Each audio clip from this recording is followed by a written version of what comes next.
imani yote yawezekana, kwa imani yote yawezekana. This is seriously intense here, and there are girls that have been through things that I can't even imagine. Sharon, who's just with me, is 11 years old. She has a fistula because when she was 9, she was being raped by her stepfather.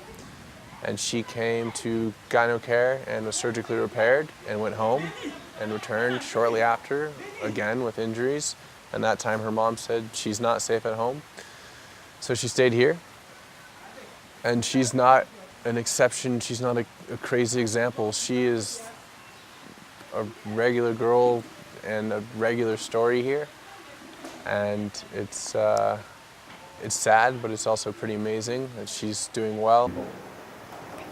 So Beyond Fistula takes these women who are obstetric fistula survivors, and after these women have been put back together physically, Beyond Fistula helps put them back together mentally. They teach them a trade, a skill. They help them go back to school so that these women can go back out into the world and be financially independent. So they don't have to get back. So they don't have to get married off again. So they have more value than just getting married and producing children.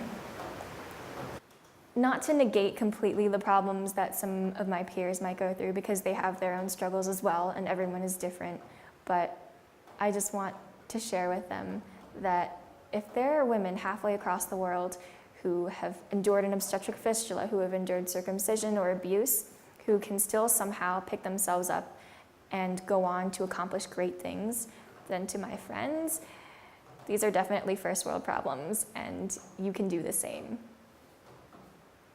When Nivea was 10 years old, she was sitting in her house and a man entered and raped her. And she was too scared to tell anyone. She didn't think anyone would believe her. He also threatened her. He told her, like, if she would tell anyone, he would hurt her. So she kept it a secret for so long.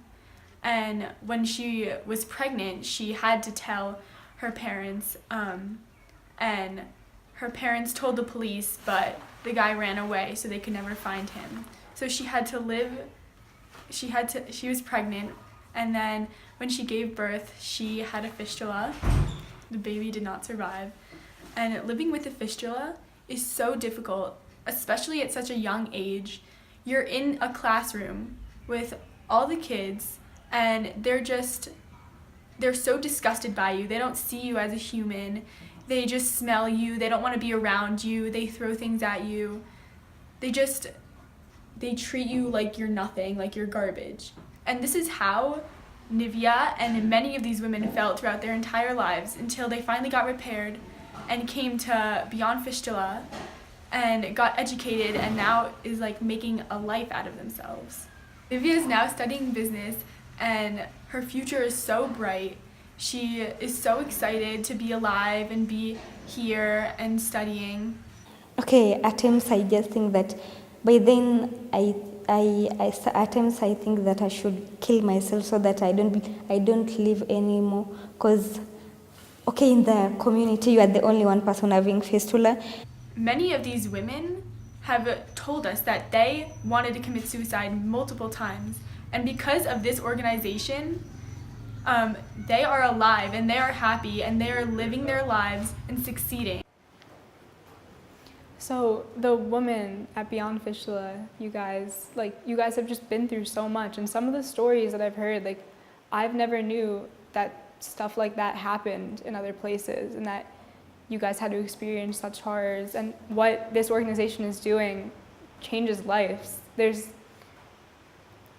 the confidence and the self-esteem that it brings back to these girls, and it takes them and it teaches them and it gives them education, and it gives them the ability to be able to get back on their feet.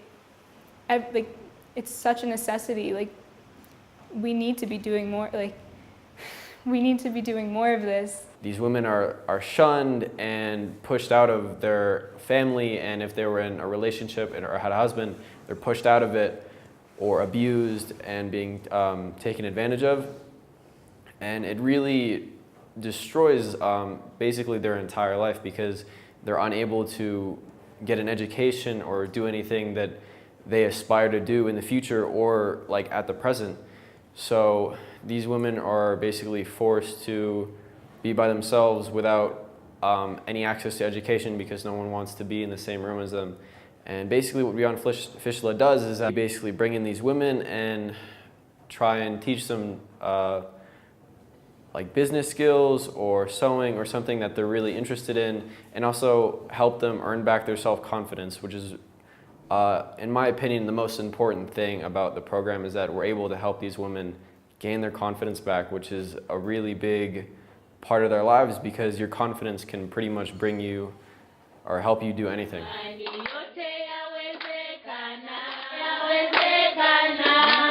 Kwa imani